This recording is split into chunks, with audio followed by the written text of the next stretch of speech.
നിങ്ങളുടെ ബോഡിയിൽ ഇപ്പോൾ ഒരു ചെറിയ കട്ടോ മുറിവോ ഉണ്ടെങ്കിൽ നാച്ചുറലി നമ്മുടെ ബോഡി തന്നെ ഒരു ഹീലിംഗ് പ്രോസസ് ആയിട്ട് അവിടെ സെൽസ് പുതിയതായിട്ട് ഗ്രോ ചെയ്ത് അത് ഹീൽ ചെയ്ത് പോകും. പക്ഷെ ഈ സാധനം ഇപ്പൊ ഗ്രോത്ത് നിൽക്കാതെ അവിടെ തന്നെ ഇങ്ങനെ വളർന്നുകൊണ്ടിരുന്നാൽ അവിടെ ഇങ്ങനെ പതുക്കെ ഒരു മുഴ പോലെ ഫോം ചെയ്യാൻ തുടങ്ങും. ഈ ഒരു അവസ്ഥയാണ് ക്യാൻസർ എന്ന് പറയുന്നത്. ബ്രസ്റ്റിലാണ് നമുക്ക് ക്യാൻസർ വരുന്നതെങ്കിൽ ചിലപ്പോൾ നിങ്ങൾക്ക് ഒരു സ്വെല്ലിംഗ് ആയിട്ടായിരിക്കും വന്നത്, ഇല്ല ചിലപ്പോൾ സെർവിക്സിലാണ് ക്യാൻസർ വന്നെങ്കിൽ ചിലപ്പോൾ നിങ്ങൾക്ക് ബ്ലീഡിംഗ് ആയിട്ടായിരിക്കും വരുന്നത്. ബോണിലൊക്കെ ആണെങ്കിൽ നിങ്ങൾക്ക് ഒരു ഗ്രോത്തോ ബോൺ പെയിൻ ആയിട്ടായിരിക്കും വരുന്നത്.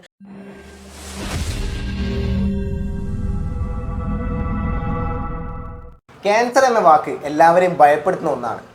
എന്നാൽ ഇതിനെ എങ്ങനെ പ്രിവെന്റ് ചെയ്യാം, ഏർലി സ്റ്റേജിൽ നമുക്ക് എങ്ങനെ തിരിച്ചറിയാം, എന്തൊക്കെ സ്റ്റെപ്സ് ആണ് നമ്മൾ എടുക്കേണ്ടത്, ഈ കാര്യങ്ങളെല്ലാം കുറിച്ച് ഡീറ്റെയിൽഡ് ആയിട്ടുള്ള ഒരു പോഡ്കാസ്റ്റ് ആണ് ഇന്നത്തെ എപ്പിസോഡ്. സോ ഇതിനെക്കുറിച്ച് ഡീറ്റെയിൽ ആയിട്ട് പറയാൻ വേണ്ടി നമ്മുടെ കൂടെ ഉള്ളത് ആസ്റ്റർ മിംസ് കോട്ടക്കലിലെ സീനിയർ റേഡിയോളജിസ്റ്റ് കൺസൾട്ടന്റ് ആയ ഡോക്ടർ അവനി മാം ആണ്. Welcome ma'am, welcome to the show. Thank you ma'am. Radiologist ആണ്, പക്ഷേ ക്യാൻസറിനെ കുറിച്ച് കൂടുതൽ പഠിക്കാനും അല്ലെങ്കിൽ ഈ ഒരു മേഖലയിലോട്ട് തിരിയാൻ എങ്ങനെയാണ് മാം അതിലൂടെ വന്നതെന്ന് ജസ്റ്റ് ഒന്ന് ഡീറ്റെയിൽ ആയിട്ട് പറയും. റേഡിയോളജിസ്റ്റ് എന്ന് പറയുമ്പോൾ ശരിക്കും പറഞ്ഞാൽ നമ്മൾ സ്കാനിങ് ചെയ്യണ ഒരു ഡോക്ടറാണ് റേഡിയോളജിസ്റ്റ്. അപ്പോൾ ഡെയിലി നമ്മൾ ഒരുപാട് പേഷ്യൻസിന് സ്കാൻ ചെയ്യാനുണ്ട്, പല അസുഖമുള്ള പേഷ്യൻസിന് സ്കാൻ ചെയ്യാറുണ്ട്. അതിൻ്റെ ഒപ്പം തന്നെ നമുക്ക് ഒരുപാട് ക്യാൻസർ പേഷ്യൻസും കിട്ടാറുണ്ട്. അതിൽ ഒരു സ്ഥിരമായിട്ട് കണ്ടുവരുന്ന ഒരു പതിവാണ് ഈ പേഷ്യൻസ് ഒരുപാട് ലേറ്റായിട്ട് നമ്മുടെ അടുത്ത് വരുന്നത്. എന്തിനാന്ന് വെച്ചാൽ അവർക്ക് പറയാൻ, കാണിക്കാൻ, മുന്നിലേക്ക് വരാൻ ഒരു മടിയുള്ളതുകൊണ്ട്. അതിലാണ് ശരിക്കും എനിക്ക് ഈ ഒരു കാര്യം മനസ്സിലായത്. ആൾക്കാർക്ക് ഇതിനെ പറ്റി ഒരു ബോധമില്ല, അതിനെ പറ്റി ഒരു തിരിച്ചറിവില്ല, അവയർനെസ് ഇല്ലാത്തത് കൊണ്ടാണ് ഈ ഒരു ട്രെൻഡ് ഉള്ളത്. അത് മാറ്റാനുള്ള ഒരു ഇൻസ്റ്റിങ്ക്റ്റ് ഉള്ളത് കൊണ്ടാണ് ഇതിലേക്ക് മാറിയത്. അപ്പോൾ ശരിക്കും നമ്മൾ അത് വെച്ചിരിക്കേണ്ട ഒരു ആവശ്യമില്ല. ഒരുപാട് എല്ലായിടത്തും പകർന്നു വന്നിട്ട് പിന്നീട് പോയി കാണിക്കേണ്ട ഒരു ആവശ്യമില്ല. നമ്മൾ ഒരുപാട് മുന്നേ തന്നെ നമുക്ക് ഒരു ചേഞ്ചോ എന്തെങ്കിലും ഒരു ഡിഫിക്കൽട്ടി വന്നാൽ ഉടനെ ഡോക്ടറിനെ കൺസൾട്ട് ചെയ്താൽ നമുക്ക് ഒരുപാട് പെട്ടെന്ന് തന്നെ തീർക്കാവുന്ന ഒരു അസുഖമാണ് ക്യാൻസർ. ഒരുപാട് പെട്ടെന്ന് ട്രീറ്റ് ചെയ്യാവുന്ന ഒരു അസുഖമാണ് ക്യാൻസർ. അതിനെ പറ്റി ഒരു അവയർനെസ് ഉണ്ടാവട്ടെ എന്ന് വിചാരിച്ചിട്ടാണ് ഈ ഒരു ജേർണി തുടങ്ങിയത്. അപ്പം മാം പറയുന്നത് നമ്മളിപ്പം തിരിച്ചറിയാണെങ്കിലും ആളുകൾക്ക് മടിയുണ്ട് ഡോക്ടറോട് സംസാരിക്കാനോ അല്ലെങ്കിൽ ഒരു ഹോസ്പിറ്റലിലോട്ട് വരാനോ. അതെന്തുകൊണ്ടായിരിക്കും? കാരണം ഈ ക്യാൻസറിനെ കുറിച്ച് ഓൾറെഡി നമ്മൾ സൊസൈറ്റിയിൽ അവയർനെസ് ഉണ്ടല്ലോ. അപ്പം എങ്ങനെയാണ് ഈ ഒരു ഏർലി സ്റ്റേജിൽ ഇതായിരിക്കാം എന്ന് നമുക്ക് മനസ്സിലാവുക? ഇതിലിപ്പോൾ രണ്ട് ഭാഗം ചോദ്യമായിട്ട് വന്നു. ഫസ്റ്റ് ഹാഫ് ഇസ് എന്തുകൊണ്ടാണ് മടിയുള്ളത്. അപ്പം അതിൽ ഒരു മടീൻ്റെ കാരണം, ഇപ്പോൾ സപ്പോസിങ് നമ്മുടെ ഒരു പ്രൈവറ്റ് പാർട്ടിലാണ് നമുക്ക് ഈ ഒരു ഗ്രോത്ത് ഉണ്ട് എന്നുണ്ടെങ്കിൽ, പ്രത്യേകിച്ച് ഫീമെയിൽസിൽ ഇപ്പോൾ ബ്രസ്റ്റ് ആണോ ഇല്ല യൂട്രസോ വെജൈനയിലോ സെർവിക്സിലോ എന്തെങ്കിലും ആണെങ്കിൽ അവർക്ക് വന്നൊന്ന് കാണിക്കാനോ ഡോക്ടറുടെ അടുത്ത് പറയാനോ ഒരു മടിയുണ്ടാവും. ഒരു പക്ഷേ അവർക്ക് വീട്ടിൽ തന്നെ പറയാനോ ഒരു മടിയുണ്ടാവും, എനിക്ക് ഈ ഒരു ബുദ്ധിമുട്ടുണ്ട് എന്ന് പറയാൻ. പ്രത്യേകിച്ച് കുറച്ചും കൂടി പ്രായം കൂടിയുള്ള ആൾക്കാർക്ക് ഈ ഒരു മടി കൂടുതലാണ് കാണുന്നത്. അവയർനെസ്സും കുറവാണ്, പറയാനൊരു മടിയും സോഷ്യൽ ടാബും നമ്മുടെ നാട്ടിൽ ഒരുപാട് കൂടുതലാണ്. ഈ ഒരു സോഷ്യൽ ടാബു കാരണമാണ് ഏറ്റവും കൂടുതൽ മടി. പിന്നെ പൊതുവേ നമ്മുടെ നാട്ടിൽ അവർക്ക് ക്യാൻസർ ആണല്ലോ, എന്തെങ്കിലും വലിയ അസുഖം, എന്തെങ്കിലും അവർ കുടിച്ചിട്ടുണ്ടാകും, സ്മോക്ക് ചെയ്തിട്ടുണ്ടാകും എന്ന് ഓട്ടോമാറ്റിക്കലി നമ്മൾ ലേബിൾ ചെയ്യുന്ന ഒരു അസുഖമാണ്. അതുകൊണ്ട് ആൾക്കാർക്ക് അത് പറയാനും ഒരു മടിയാണ്.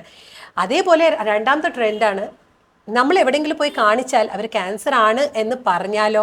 അതുകൊണ്ട് നിങ്ങളൊരു ക്യാമ്പ് വെച്ചാൽ പോലും ആൾക്കാർ അവിടെ വരില്ല. വന്നാൽ എങ്ങാണ്ട് ക്യാൻസർ ആണെന്ന് പറഞ്ഞാലോ എന്ന് പേടിച്ചിട്ട് അവർ വരില്ല. പക്ഷേ ഇത് നിങ്ങൾ വീട്ടിലിരുന്ന് ഇതൊന്നും കാണിക്കാതിരുന്നാൽ പോലും ആ ക്യാൻസർ അവിടെ ഇരുന്ന് വളർന്ന് അത് പകരും. അതിന്റെ കാട്ടും നല്ലത് അത് നമ്മൾ മുമ്പേ കാണിക്കണതാണ്. അതായത് ഒരു പ്രോബ്ലത്തെ നമ്മൾ കണ്ണടച്ചിരിക്കുന്ന പോലെയാണ് ഇത്.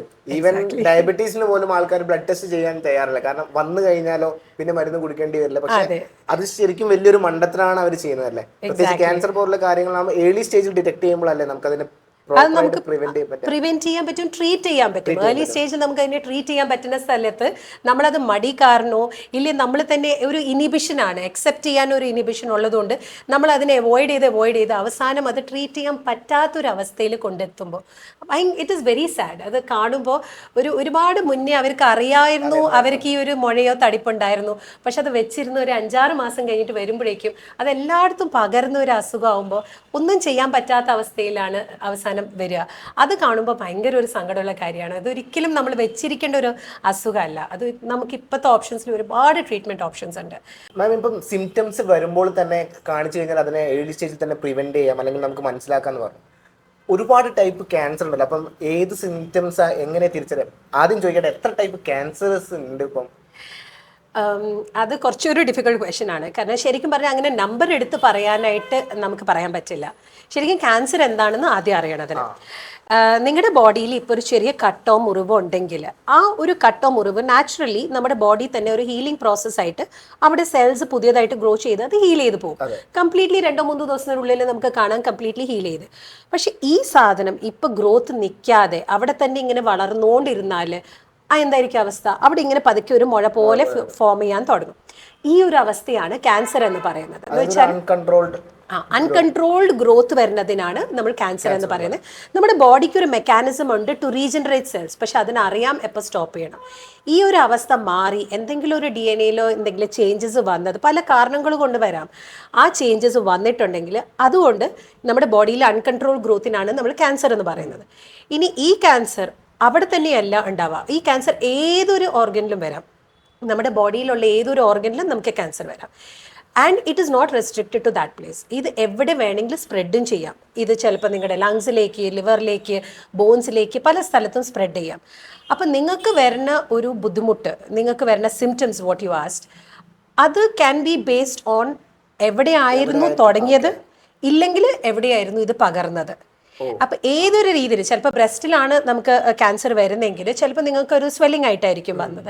ഇല്ല ചിലപ്പോൾ സെർവിക്സിലാണ് ക്യാൻസർ വന്നെങ്കിൽ ചിലപ്പോൾ നിങ്ങൾക്ക് ബ്ലീഡിങ് ആയിട്ടായിരിക്കും വരുന്നത്.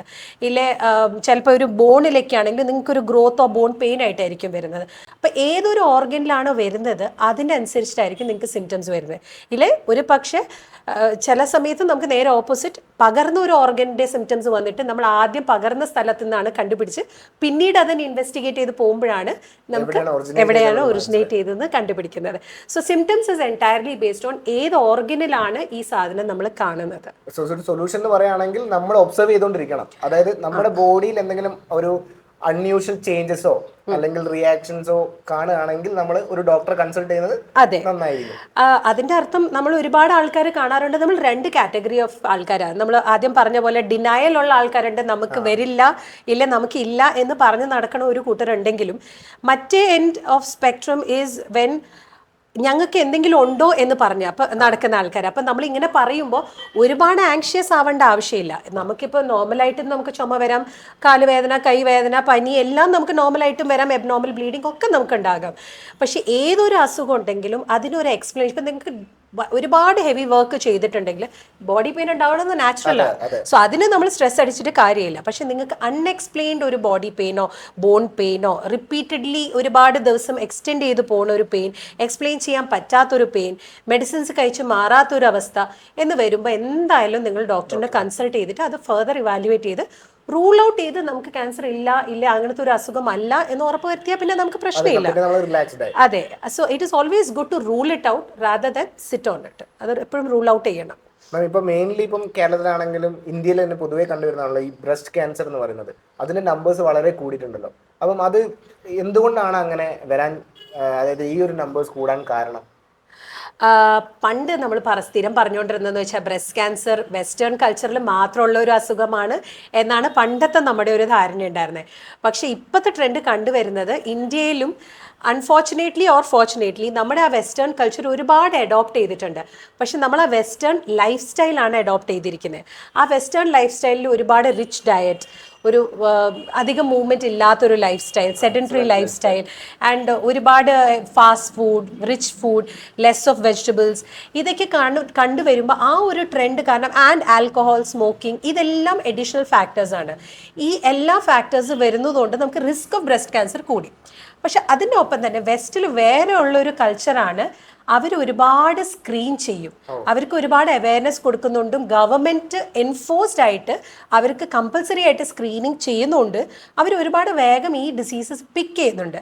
ആ ഒരു കൾച്ചർ അൺഫോർച്ചുനേറ്റ്ലി നമുക്ക് എത്തിയിട്ടില്ല.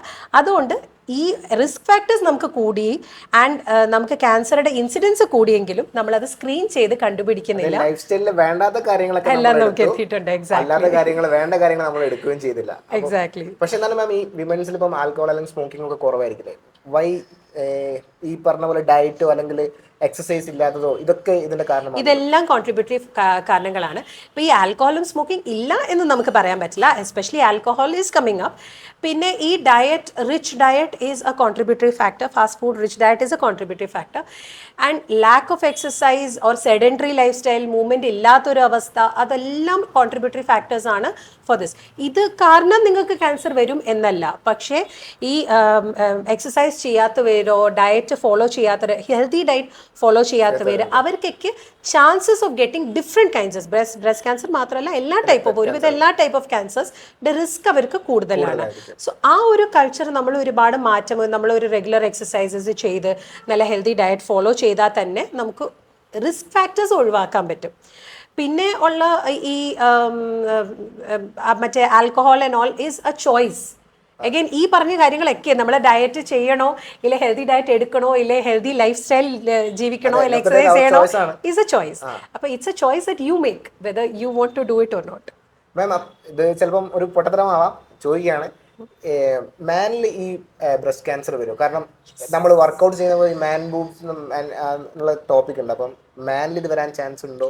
യെസ്, ആക്ച്വലി നമ്മളെപ്പോഴും പറയുന്നത് ഈ ബ്രസ്റ്റ് ക്യാൻസറിൽ നമ്മളിപ്പോൾ ഈ കുറേ റിസ്ക് ഫാക്ടേഴ്സ് പറഞ്ഞെങ്കിലും അതിൽ ഒരു റിസ്ക് ഫാക്ടർ നമ്മൾ പറയുന്നത് ഫീമെയിലായി ജനിക്കുന്നത് ഒരു റിസ്ക് ഫാക്ടറാണ്. കാരണം ഫീമെയിൽസിനാണ് അതിൻ്റെ higher risk of getting breast cancer. പക്ഷേ it is not restricted to females only.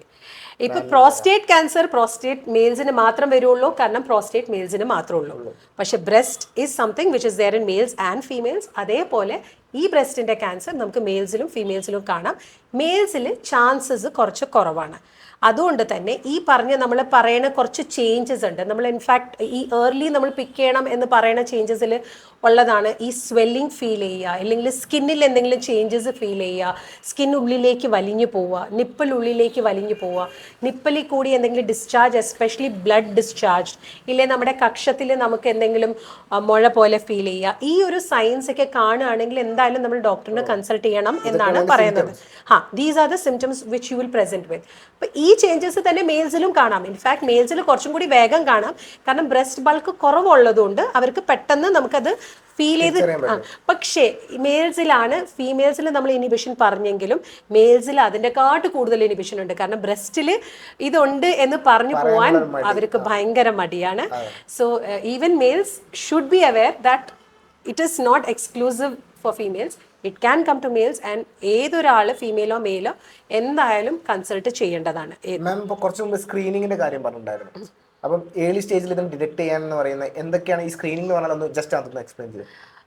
സ്ക്രീനിങ്ങിൽ ഏറ്റവും important is self breast examination. Self breast examination എന്ന് പറഞ്ഞാൽ നമ്മൾ ഒരു ടീനേജ് മുതലുള്ള എല്ലാ ഗേൾസും തന്നെ girls and ladies should start screening themself. അപ്പോൾ എല്ലാ മാസം നമ്മുടെ ബ്രസ്റ്റ് നമ്മൾ തന്നെ എക്സാമിൻ ചെയ്ത് നോക്കണം. അതിലെന്തെങ്കിലും തടിപ്പുണ്ടോ, മുഴയുണ്ടോ, സ്കിൻ ചേഞ്ചസ് ഉണ്ടോ, നിപ്പിൾ ഡിസ്ചാർജ് ഉണ്ടോ, അതിൻ്റെ ഒരു കറക്റ്റ് പാറ്റേൺ ഉണ്ട്. ഈ ചെയ്യണതിൻ്റെ ഒരു കറക്റ്റ് സിസ്റ്റം ഉണ്ട്, how it should be done. ഈ ഒരു കറക്റ്റ് രീതിയിൽ നമ്മൾ എല്ലാ മാസം കൃത്യമായിട്ട് ചെയ്തുകൊണ്ടിരുന്നാൽ നമുക്ക് ഒരുപാട് മുന്നേ ഇത് പിക്ക് ചെയ്യാൻ പറ്റും. പ്ലസ് നമ്മുടെ ബോഡി ഏറ്റവും കൂടുതൽ അറിയാവുന്നത് നമുക്ക് തന്നെയാണ്. സോ നമ്മുടെ ബ്രസ്റ്റിൽ ഈ ഒരു 2 മാസം മുന്നേ ഉണ്ടായിരുന്ന ചേഞ്ച് അല്ല ഇപ്പോൾ കാണുന്നത്. ആ സെയിം സൈസ് അല്ല, അല്ലെങ്കിൽ സ്കിന്നിൻ്റെ ടെക്സ്ചറോ കളറിലോ എന്തെങ്കിലും വ്യത്യാസം വന്നിട്ടുണ്ടെങ്കിൽ ഏറ്റവും മുന്നേ നമുക്ക് കണ്ടുപിടിക്കാൻ പറ്റും. സോ ആ വക ചേഞ്ചസ് നമുക്ക് സെൽഫ് ബ്രസ്റ്റ് എക്സാമിനേഷനിൽ ഒരുപാട് മുന്നേ പിക്ക് ചെയ്യാൻ പറ്റും. So that is mandatory. എല്ലാ മാസം എല്ലാ girls and ladies should do self breast examination every month. പക്ഷേ മാം, അത് ഹൗ ടു ഡു ഇറ്റ് ഇതിനെക്കുറിച്ച് സ്കൂളുകളിലോ അല്ലെങ്കിൽ ആർക്കെങ്കിലും അറിയോ? ശരിക്കും പറഞ്ഞാൽ ഇതൊക്കെ സ്കൂളിൽ ഒരു part and parcel of the education ആയിരിക്കണം. It should be taught in schools. It is something that is very mandatory. പക്ഷേ നമ്മൾ അൺഫോർച്ചുനേറ്റ്ലി ഈ വക സാധനത്തിന് അതൊക്കെ വലിയ ഇമ്പോർട്ടൻസ് കൊടുക്കാറില്ല നമ്മുടെ ഹെൽത്ത് സിസ്റ്റം.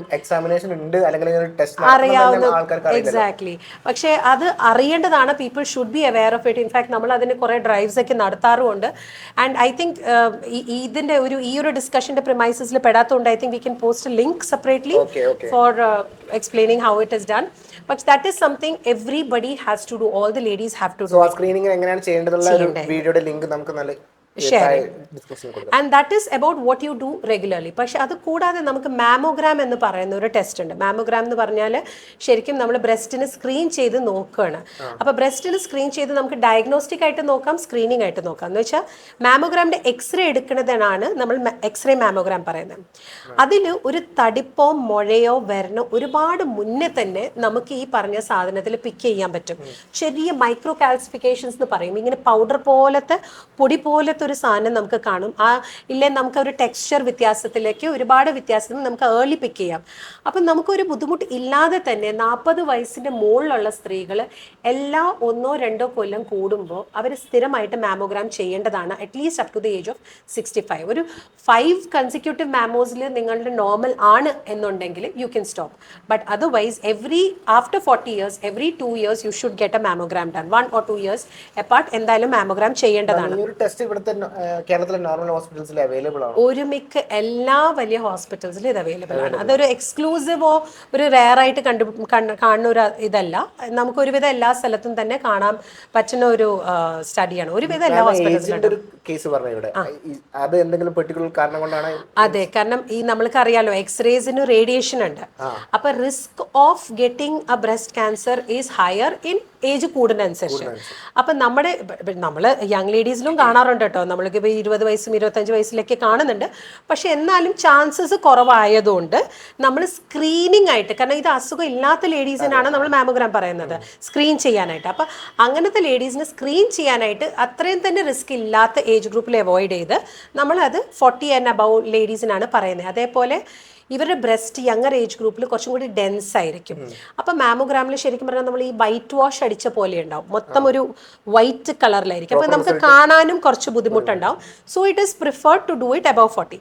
പക്ഷേ ഡോക്ടറിനെ കണ്ട് ഇല്ലെങ്കിൽ ഇവരുടെ ഒരു ഫാമിലിയിലെ ആർക്കെങ്കിലും ഫസ്റ്റ് ഡിഗ്രി റിലേറ്റീവ്സ്, മദറിനുണ്ട്, സിസ്റ്ററിനുണ്ട്, ഗ്രാൻഡ് മദറിനുണ്ട്, അങ്ങനെ ഏതെങ്കിലും ഫസ്റ്റ് ഡിഗ്രി റിലേറ്റീവ്സിനൊക്കെ ബ്രസ്റ്റ് ക്യാൻസർ ഉണ്ടെങ്കിൽ അവരൊരു പക്ഷേ അതിന് മുന്നേ സ്റ്റാർട്ട് ചെയ്യാൻ പറയും.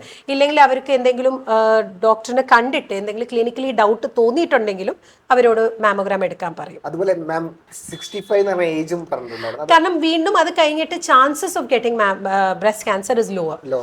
അതുകൊണ്ടാണ്. പക്ഷേ it is not that it cannot be done, it can be done, പക്ഷെ ചാൻസസ് ലോവർ ആയതുകൊണ്ട് നമ്മൾ അത്രയും തന്നെ പുഷ് ചെയ്യാറില്ല അതിൽ. അത്രേ ഉള്ളൂ. ഇതുപോലെ തന്നെ സീരിയസ് ആയിട്ടുള്ള ടോപ്പിക്കാണ് മാം ഈ സെർവിക്കൽ ക്യാൻസർ. അതെ. സോ ഇതും ഈ ഒരു ലൈഫ് സ്റ്റൈലും അല്ലെങ്കിൽ അതെ, സെർവിക്കൽ ക്യാൻസറിനും ഇതേപോലെ ലൈഫ് സ്റ്റൈലിൽ ഒരുപാട് എഫക്ട്സ് ഉണ്ട്. It is not just dietary and exercise. Cervical ക്യാൻസറിൽ ആക്ച്വലി വേറെ പല നിങ്ങളുടെ ആ ലോക്കൽ ഹൈജീൻ. സെർവിക്സ് എന്ന് പറയുന്നത് യൂട്രസിൻ്റെ താഴ്ഭാഗമാണ്. ഈ വെജൈനയും യൂട്രസിൻ്റെ ഇടയിലുള്ള ഒരു ഭാഗമാണ് സെർവിക്സ് എന്ന് പറയുന്നത്. ഇൻഫാക്ട് ഇപ്പോൾ ഏറ്റവും leading cause of cancer in females breast ക്യാൻസറും സെർവിക്കൽ ക്യാൻസറാണ്. ആൻഡ് ഏറ്റവും കൂടുതൽ സംസാരിക്കപ്പെടുന്നതും ഈ ബ്രസ്റ്റ് ക്യാൻസറും സെർവിക്കൽ ക്യാൻസർ ഈസ് ബിക്കോസ് ഇത് ഫീമെയിൽ സെൻട്രിക് ആയതുകൊണ്ടല്ല, പക്ഷേ ഇറ്റ് ഈസ് ബിക്കോസ് ഈ 2 ക്യാൻസേഴ്സ് മാത്രമേ ഉള്ളൂ നിങ്ങൾക്ക് വരണ മുമ്പേ നിങ്ങൾക്ക് പിക്ക് ചെയ്യാൻ പറ്റുന്നത്. ബാക്കി എല്ലാ ക്യാൻസേഴ്സ് അൺഫോർച്ചുനേറ്റ്ലി ആയതിനു ശേഷമേ നമുക്ക് പിക്ക് ചെയ്യാൻ പറ്റുള്ളൂ. പക്ഷേ ഈ 2 ക്യാൻസേഴ്സും ഓറൽ ക്യാൻസർ മാത്രമേ നമുക്ക് അതിന് മുന്നേ പിക്ക് ചെയ്യാൻ പറ്റുള്ളൂ. ഈ സെർവിക്കൽ ക്യാൻസറിൽ ആ ഏരിയയുടെ ലോക്കൽ ഹൈജീൻ, നിങ്ങളുടെ ഇൻ ജനറൽ ഹെൽത്ത്, പിന്നെ നമ്പർ ഓഫ് സെക്ഷൽ പാർട്ട്നേഴ്സ്, ഏത് ഏജിലാണ് നിങ്ങളുടെ സെക്ഷൽ കോണ്ടാക്ട് തുടങ്ങിയത്, ഇതെല്ലാം നിങ്ങളിങ്ങനെ sexual hygiene is also affecting cervical cancer. So അങ്ങനെ പല സംഗതികളുണ്ട്. ആൻഡ് ഒരു ഇമ്പോർട്ടൻറ്റ് റിസ്ക് ഫാക്ടർ എന്ന് പറയുന്നത് HPVയുടെ ഇൻഫെക്ഷൻ ആണ്. അതിനു വേണ്ടി കുറേ വേറെ പ്രിവെൻറ്റീവ് വാക്സിനേഷൻസും കാര്യങ്ങളുണ്ട്. പിന്നെ സെർവിക്കൽ ക്യാൻസർ സ്ക്രീൻ ചെയ്യാനായിട്ട് പാപ് സ്മിയർ അബൌട്ട് 30 വാക്സിനേഷൻ ഒന്ന് എക്സ്പ്ലെയിൻ ചെയ്യും. ഇതിൻ്റെ screening I just finish this.